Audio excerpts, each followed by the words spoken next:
అక్క హాయ్ అక్క. హాయ్. అక్క మంగ్లీ గారు ఏదైతే ఈ స్కామ్ అమౌంట్ వల్ల చాలా రకాల తిప్పలు అయితే పడుతున్నారు, అసలు నిజంగానే మంగ్లీ గారు నిజమే ఈ స్కామ్ చేసిన దాంట్లో ఆమె చెయ్యి ఉందా లేదా? చెయ్యి ఉంది, కాలు ఉంది, అన్ని ఉన్నాయి. ఇప్పుడు లేకపోతే ఇన్ని రోజుల నుంచి అమ్మ బయటకు ఎందుకు రావట్లేదు, ఎందుకు వచ్చి ధర్నా చేయట్లేదు? నా పేరు చెడ్డ పేరు అయిపోతుంది, నేను బయటకు వస్తాను, కేసు పెడతా అని చెప్పేసి పెట్టాలి. ఇప్పుడు తప్పు చేసిన వదిలిపెట్టి లాయర్ మీద కేసు పెట్టడం ఏంది? ఇప్పుడు ఆ స్కామ్ జరిగిన తర్వాత 2 నెలలకు బయటకు ఎందుకు వచ్చారు మంగ్లీ గారు? అప్పటి వరకు తెలియకుండా ఎందుకు ఉంటది? ఇప్పుడు లాయర్ మీద కేసు పెట్టడానికి ఏం తప్పు చేసిండు ఆయన? బాధితుల పక్షాన నిలబడడం ఆయన చేసింది తప్ప దేని పెట్టాల్సి వచ్చింది జంగ్లీ గారు? ఎందుకు పెట్టింది? ఈ ఫేస్ నోట్ల కట్ట లెక్క పెట్టిన ఫేసా అన్నావు, మరి ఆ ఫేసే కదా ఈరోజు పక్కకు లేకుండా పారిపోయింది. ఏడికి పోయి మరి ఇప్పుడు తప్పు చేయని వాళ్ళు ఎందుకు రావట్లేదు ముందుకి? ఇప్పుడు గిరిజనులని ఎంతసేపు తొక్కేస్తారా, మా లమ్మడి వాళ్ళని తొక్కేస్తారా? ఆమె తొక్కేసి ప్రతి ఒక్కరి దగ్గర నొక్కేసింది కదా. ఈరోజు ఆమె పక్షాన మాట్లాడితే ప్రతి ఒక్కరికి చెప్తున్నా, మీరు రాసి పెట్టుకొని ఇన్కమ్ కొంచెం తక్కువ తీసుకోండి. ఎందుకంటే అందరు పోయి జైల్లో కూర్చోవాల్సి వచ్చే రోజు ఉంటుంది. ఎవరైతే సపోర్ట్ చేస్తారు సుబ్బారావు గారు లాయరు, ఆయన పైన కూడా పోలీసులు కొంచెం వేరేలా వ్యవహరించడం జరిగింది. అది కాకుండా డ్రంక్ అండ్ డ్రైవ్ టెస్ట్ కూడా ఆ డే టైం అంటే ఒక డే టైం లో ఎవరైనా డ్రంక్ అండ్ డ్రైవ్ టెస్ట్ చేయాలంటే అది హాస్పిటల్ తీసుకెళ్ళారు. ఇప్పుడు అన్ని ఏం చేసిండు, పెద్ద ట్రక్ వేసుకొని ఫుల్ బాటిల్ లాగి దాంట్లో పోయిండు, కోర్టులో పోయిండు.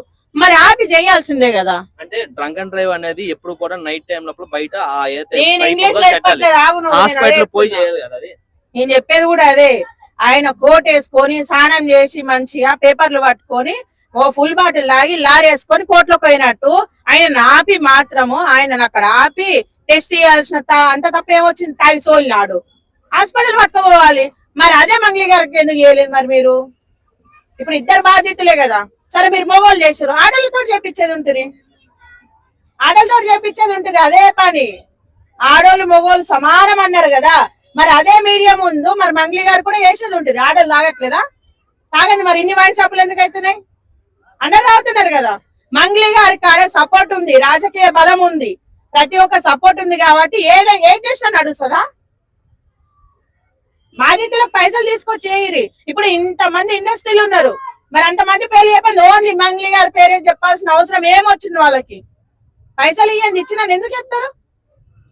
చాలా మంది సింగర్లు ఉన్నారు కదా, శ్రీముఖి పేరు చెప్పాల్సిన అవసరం ఏమొచ్చింది మాకు? బయటికి వచ్చి ఆమె వీడియోలు ఏందో, ఆమె యాంకరింగ్ ఏందో ఆమె చేసుకుంటా బతుంది. ఇప్పుడు పెళ్లిగాని పిల్లని తీసుకొచ్చి నువ్వు బయట వేసినావు. లాయర్ అని ఆమె మీద క్రష్ ఉంది, బిగ్ బాస్ పోవాలంటే ఇక నువ్వు పెద్ద తోపివి, నువ్వు రేవంత్ రెడ్డి కంటే కేసీఆర్ గారి కంటే నువ్వు పెద్ద తోపివి, ఇక నేను బ్లేమ్ చేసి తీసుకొని బిగ్ బాస్ వేసారా లాయర్ ని? ఏం మాట్లాడుతున్నావు? ఒక ఆడమనిషి స్థానంలో ఉండి ఇంకో ఆడమనిషిని క్రష్ ఉందంట, క్రష్. మరి నీ మీద ఎంత మందికి ఉందో? మరి అమ్మాయి కూడా ఈ రోజు బయటకు వచ్చి మాట్లాడితే వాళ్ళ అమ్మనైనా ఈ రోజు శ్రీముఖికి పద్ధతి నేర్పింది కాబట్టి ఈ రోజు శ్రీముఖి బయటకు వచ్చి మాట్లాడట్లేదు.